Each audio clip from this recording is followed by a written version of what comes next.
O presidente do Senado, Rodrigo Pacheco, afirmou que a proposta do governo de reoneração gradual da folha de pagamento de 17 setores da economia será enviado como projeto de lei, como manda a democracia. O assunto foi tema de reunião entre Pacheco, o ministro da Fazenda, Fernando Haddad, além de outros líderes do governo e do Congresso. Pacheco afirmou que a construção política sobre a reoneração já foi concluída. Vamos ouvir o que ele disse. Roda sonora. A construção política está feita no sentido de que eventuais alterações no programa não se darão por medida provisória. O governo já concordou com essa premissa. A desoneração da folha dos 17 setores está mantida, assim será, e eventuais alterações serão então amadurecidas através de projeto de lei e não por medida provisória. Bom, vamos então fazer o debate sobre esse tema. Vou começar com o Felipe Monteiro. Felipe Monteiro, a medida provisória é um instrumento que foi inspirado no antigo decreto-lei de feição autoritária. Então, medida provisória é para assunto urgente. Eu acho um instrumento antidemocrático. As assembleias legislativas dos estados não têm medida provisória. Agora, é obrigação do Congresso Nacional deliberar com rapidez, agilidade temas importantes. Na prática, isso não acontece. Então, a medida provisória vem como um sucedâneo. Agora, eu queria que você comentasse duas coisas. Primeiro, a substituição do instrumento, a meu ver, para este caso autoritário, da medida provisória, pelo projeto de lei que vai ser debatido no Congresso, onde é feita a construção política. E segundo, se você é a favor da reoneração destes 17 setores ou não. Bom, vamos lá, Capês, vamos por partes. Primeiro que eu entendo que a desoneração da folha foi uma política muito boa que a Dilma Rousseff fez no governo dela e os outros governos mantiveram. Por que eu acho que é boa? Porque esses setores, 17 setores que têm a desoneração da folha, são os setores que mais empregam na economia e são os setores que não podem ter benefícios fiscais que outros setores teriam, não é? E tem vários estudos que demonstram que essa medida gerou mais de 10% de aumento dos empregos e aumentou em mais de 20% os salários das pessoas empregadas nesses 17 setores. Só por isso, quando você olha com a lupa a desoneração da folha, eu sou a favor de manter a desoneração da folha. No entanto, nós sabemos que o governo está buscando o tal do déficit fiscal zero a todo momento. E ao buscar o déficit fiscal zero, ele está querendo o aumento da arrecadação. E, no meu entendimento, o ideal seria fazer uma política pública bem pensada, uma política tributária bem implementada, de modo a abarcar outros setores, não é? Não adianta a gente querer que o Brasil seja um país de subsídios e país dos penduricários, como no caso da desoneração da folha. Então, eu entendo que o governo tem que ter uma medida muito mais ampla e muito mais profunda, de modo a realmente mudar e modificar a lógica da economia no Brasil.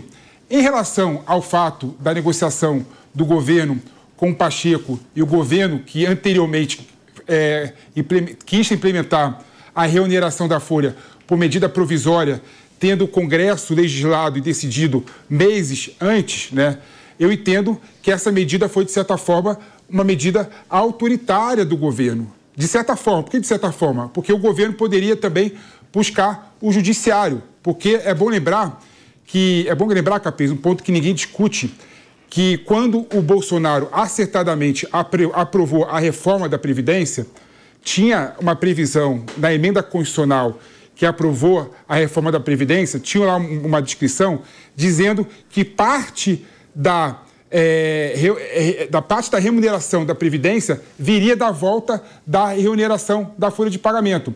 Então, o próprio Congresso contrariou a decisão dele anterior, não é? Mas política é negociação, política é consenso. Então, o governo, junto com o parlamento, por meio do Pacheco, chegou no consenso de que o governo deveria tirar a medida provisória, que tem efeito imediato,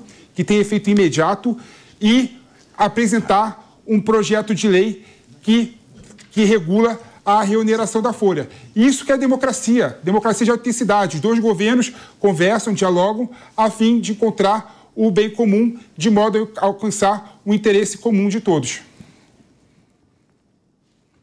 Acabou? Falou bonito, hein? Agora eu fiquei até sem palavras. Ô, Diego Tavares, o presidente do Senado, o Rodrigo Pacheco, disse ainda que em breve o governo deve anunciar a medida tomada para poder retirar da medida provisória o estabelecimento dessas alterações da folha de pagamento. Foi uma vitória do Congresso Nacional, então? Sem dúvida nenhuma, professor Capês. Eu concordo com o PP integralmente que essa desoneração da folha de pagamento é excelente para esses 17 setores. Ela é tão boa que, na minha opinião, deveria ser estendida a todos os setores. Todos os setores deveriam ter essa desoneração.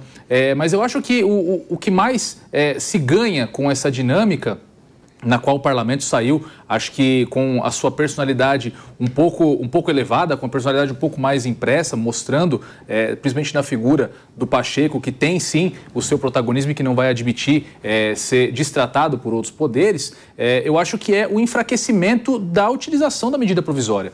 Porque, como o professor aqui disse, a medida provisória é um instrumento pouco democrático. Bem por isso a Constituição prevê que a sua utilização é diante de situações relevantes e urgentes, não para medidas de governo corriqueiras que você pode fazer a qualquer tempo. Então, muita coisa hoje se decidir por medida provisória que, ao rigor do texto constitucional, não poderia ser assim decidido. Mas, enfim, como eu disse, eu acho que tem essa boa consequência de enfraquecer esse instrumento de modo geral. Bom, eu sou totalmente contra a reoneração da folha desses 17 setores. Não é por aí. Se o governo quiser equilibrar o déficit fiscal, ele que gaste menos e gaste melhor, gaste menos em emenda parlamentar. Agora, eu só tenho medo. Vai virar projeto de lei, né? Vai ter emenda parlamentar aí para poder votar? Com certeza. Aí dá com uma mão e tira com outra, né? Quer dizer, vamos votar o projeto de lei. O governo está louco, babando para onerar os 17 setores. Precisa com 250 bilhões de déficit fiscal. Estourou o teto constitucional em 170 bilhões. Tem 60 bilhões de emenda parlamentar, 16 bilhões de lei Rouanet, 5,6 bilhão para vereador fazer campanha municipal. Então, estourou o teto. Então, o governo precisa reonerar, tem que tirar de alguém. Vai tirar das empresas. Reonera as empresas, acaba com a desoneração fiscal. O que, a meu ver, é um erro. Mas, agora, a necessidade pode ser tão grande de fazer a reoneração que talvez o governo tenha que gastar mais e pagar mais emenda parlamentar. E aí, haja reoneração. Esse que é o raciocínio, Wilson Pedroso. Capês, mas só fazer um parênteses. Demonstra a falta de capacidade de articulação do governo, porque eles encaminharam uma MP sem conversar com o Congresso. No início do ano, o presidente do Senado, Rodrigo Pacheco, já tinha chamado o ministro da Fazenda, Fernando Haddad, e avisado ele, ou você retira a MP, ou nós vamos devolver a MP, coisa que nunca ocorreu. O Congresso nunca devolveu uma MP do Palácio do Governo. Porém, o que acontece? Fernando Haddad sozinho encaminhou uma MP de um tema que o Congresso já tinha derrubado, e aí o Congresso reagiu. Agora a emenda ficou pior que o soneto, igual diria minha avó.